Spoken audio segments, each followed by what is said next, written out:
Então, quando eu falo, não é depreciando. É um fato. É um fato. O Abel Ferreira não ganhou nada. Nenhum título. Pode estrear a carreira como treinador ganhando uma Libertadores da América. Mas você concorda que ele é mais sólido no mas não esquema ganhou dele jogar do que o Diniz? Mas sim, mas não ganhou título nenhum. Zero. Eu vejo mais solidez no Abel. A carreira do Abel é zero. Eu também acho. Zero, nenhum título. Nenhum título conquistado. Por quê? Porque ainda está em formação. Ganhará títulos? Inúmeros.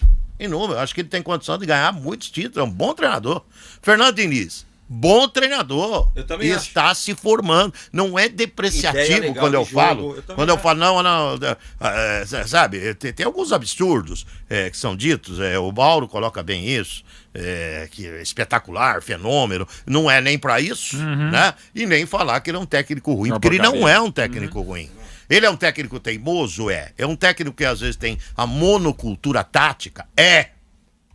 Às vezes, se você não tem qualidade, não adianta querer. O Abelão falou pros caras do Internacional, o Patrick falou ontem isso. O Abelão falou, vamos marcar a saída de bola dos caras, que os caras saem mal. Por quê? Porque tem deficiência técnica para sair jogando. São Paulo tem deficiência técnica. Eu acho que é mais falta de confiança do que deficiência. Porque o time saiu jogando bem quase todo o campeonato. E isso é mais coletivo do que individual. Se você tem opção de passe, você acerta passe. Se você não tem, você não acerta. Então, mas quando não tá dando certo, muda. Se agrava. Não tá, aí que eu acho. Você tem 7 pontos na frente. Não tem nem como jogar no contra-ataque porque não tem velocista. Não tem nem como jogar. Tem que jogar trocando passe. Você tem 7 pontos à frente, você não tá dando certo sair lá atrás. Tá perdendo, Exatamente, bola. Por ter 7 pontos é que deu certo. Mas tudo bem, mas começou a perder, vai perder o campeonato, por teimosia. Não é por isso, é porque então todo mundo que passou no São Paulo nos últimos anos foi teimoso. Não, o Fernando Diniz é um cara teimoso. Ele é um cara teimoso. Ele é um cara óbvio e teimoso. Ele é um cara óbvio. Não adianta os caras que jogam. Ele pode se tornar um treinador sensacional. Então por que os caras que jogam reativo não são chamados de óbvios? O cara é óbvio e teimoso. Por exemplo, você não sabe como o Felipão joga? Eu sei. Então, você quer comparar o Felipão com o Fernando Diniz? É uma piada. Eu também acho que quem não ganha merece respeito. Não é só quem ganha que tem que ser respeitado. Mas eu não tô desrespeitando. Então, aí que falando... desrespeitar se eu falasse que ele é um péssimo treinador, um cara sem futuro. Não, eu não tô comparando. Não tô falando nada ali. Eu tô falando que é um treinador em formação, que vai aprender muito. Falando discussão diferente. O cara para aprender no futebol, para ganhar no futebol, ele tem que perder bastante. Ele tem que aprender. E é assim que o cara cresce. O cara cresce aprendendo. Mas você mudou todo o assunto. Não. É o mesmo assunto. É o treinador que eu tô falando. Não, mas eu tô falando, é que você não deixou nem eu falar. Pode falar. Então. Cala a boca e ouço você. Então, o que eu tava falando do Felipão é, por exemplo, o cara que joga de maneira mais propositiva, ele é chamado de um cara que só faz uma coisa. O cara que joga de maneira reativa não é chamado assim. Você sabe como, por exemplo, o Felipão que eu quis dizer, eu não tô falando de conquista, eu tô falando, você sabe como o time dele vai jogar. Sabe. E por que quando o time dele entra em campo e faz o que você sabe que ele faz, porque é o jeito que ele trabalha, Felipão, ele não é chamado de óbvio. O Felipão jogava reativamente a Copa de 2002? Naquela seleção, não. É lógico que não. Mas no Palmeiras ele jogava, no Cruzeiro ele jogava. Você tem que jogar de acordo com o que você tem de qualidade na mão. E mesmo assim o que ele fez... A seleção que você tem, Ronaldo, que você tem Rivaldo, que você tem Ronaldinho Gaúcho, que você tem 2 laterais como Cafu e Roberto Carlos. E mesmo assim o que ele fez ali Você não vai jogar de um jeito único. Mas mesmo assim o que ele fez foi meter 3 zagueiros pra dar liberdade pros caras. Mas não interessa, mas não era um reativo, mas não era um cara reativo. Nos clubes todos ele foi. Ô Bruno, eu acho que o cara tem que jogar de acordo com o que ele tem na mão. Por exemplo, o Barcelona. O Barcelona, na época do auge do Barcelona, com o Guardiola, dava pra jogar do jeito que jogava. Mas o Diniz mudou o time de acordo com o que ele tem na mão. Quando ele tinha um velocista, ele jogava com 2 pontas e um centroavante. Quando ele perdeu o velocista, ele passou a jogar com 2 meias, 2 atacantes. Então, passou a ser um time time diferente. Se ele tivesse tão certo, o time dele ganharia. O time dele não era nem pra estar onde tá. O time dele é um time pra brigar pelo... Até outro dia vocês estavam falando que o time dele seria campeão. Por quê? O time entregou mais do que deveria. O time entregou mais do que deveria. Não, vocês não, todos nós. O time entregou mais do que deveria. Antes do campeonato, eu jamais coloquei o São Paulo como candidato ao título. G4.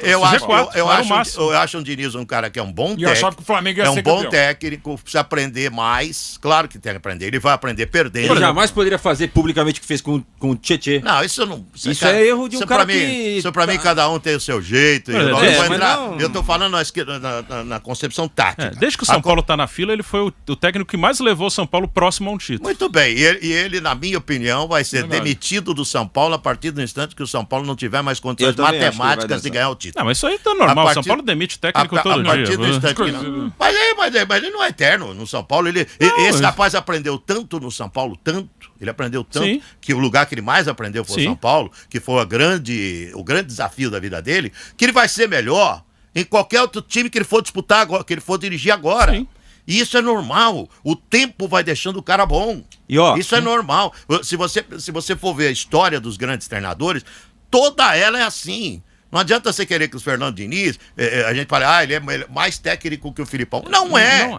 Esse é o... Não é. Para ele ser técnico melhor que o Filipão, que é um cara que tem 70 e poucos anos já em final de carreira, ele tem que ganhar o que o Filipão ganhou. Mas também ele é chamado... Ele tem que ganhar. Mas também ele é chamado de... É difícil ganhar a Copa do Mundo 7 jogos, 7 vitórias. Por isso que eu fico muito puto da vida quando essa geração mais nova quer qualificar esses caras mais antigos como ultrapassados e velhos. Faz o que eles fizeram. Faz o que o Filipão fez. Ganha uma Copa do Mundo, 7 jogos e 7 vitórias. Como também, o Fernando Diniz é considerado fracassado no terceiro ano de Série A. Por mim, não é. É o terceiro ano do cara na Série A. Aí fala, não ganhou nada. É o terceiro ano. Pelo contrário.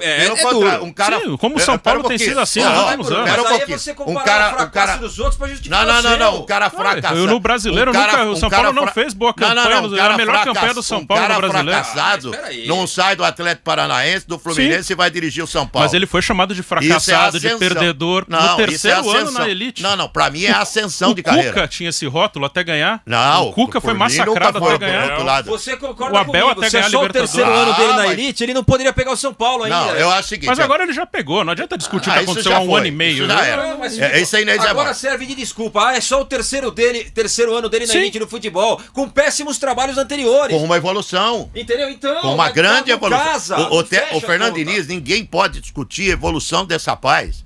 Só um cara que não entende nada de futebol. O cara dirigia, com todo respeito, hein, gente? Não vamos ficar bravos aí, Atlético Paranaense, o Fluminense, não fiquem bravos. Com todo respeito, o cara que dirigia Atlético Paranaense, dirigiu o Fluminense. Eu conheço o Fernando Diniz desde o Votorati. Eu ia assistir jogo, lá no estádio Alfredo Metigeri. Eu ia assistir jogo. Eu não sou aventureiro na profissão. Eu não sou. Eu tenho muito tempo de profissão, verdade, 44 anos de profissão, mas não sou aventureiro. Eu gosto de ver jogo de A3. Eu gosto. E ele me chamava atenção no Votorati. Falei, esse cara tem um jeito diferente de jogar. O time já jogava diferente. Fez uma grande campanha. Ganhou título. Ganhou uma Copa Paulista. Ganhou título, ganhou Copa Paulista. Jogou com o Grêmio, estava atrás do gol. No jogo do Grêmio, fui assistir o jogo da arquibancada atrás do gol. Sim. Fui lá no jogo contra o Grêmio, assisti, vi vários jogos do Votorati na A3, vários jogos. Eu não sou cara que vou ver Champions e não vejo o resto. Eu gosto de ver futebol. Eu gosto de futebol. Você é raiz. Eu gosto de futebol. Eu gosto de ver. Gosto de ver um jogo de varziano, se eu puder ver, eu vou assistir. Eu gosto de futebol. Então, esse rapaz tem uma ascensão enorme na carreira. Saiu do Votorati, dirigiu o Atlético Sorocaba, que eu vi muito jogo do Atlético, o Fernando Diniz. Ele foi técnico do Luan. O Luan cresceu como jogador de futebol nas mãos do Fernando Diniz. O Luan que jogou no Atlético Mineiro. Jogou no Atlético da Ponte Preta. Sim. E no Atlético Sorocaba. Foi lá que ele cresceu como jogador nas mãos do Fernando Diniz. Esse cara, foi crescendo como treinador. Aí foi pro Atlético Paranaense, foi pro Fluminense. E agora teve uma evolução enorme na carreira, que é o São Paulo. Mas aí você chegar e falar, não, esse cara é o cara, esse é o fenômeno. Não é, gente.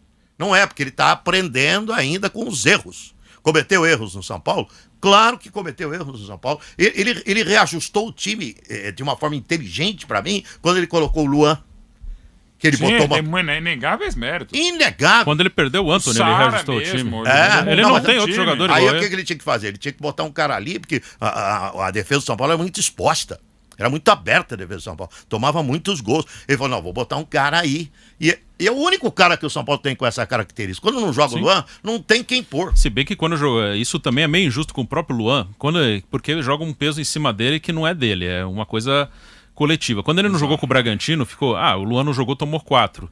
Que aí parece que quando ele joga, contra o Inter ele tava. Não vai tomar. Contra o Inter ele tomou 5. Não vai tomar, não é assim. Contra o Lanús que tomou 5 gols, ele tava nos 2. Se você for ver na soma, o Luan tá muito bem. Muito útil. E evoluiu com a bola no pé. Então, agora, tá longe de ser um vencedor fenomenal.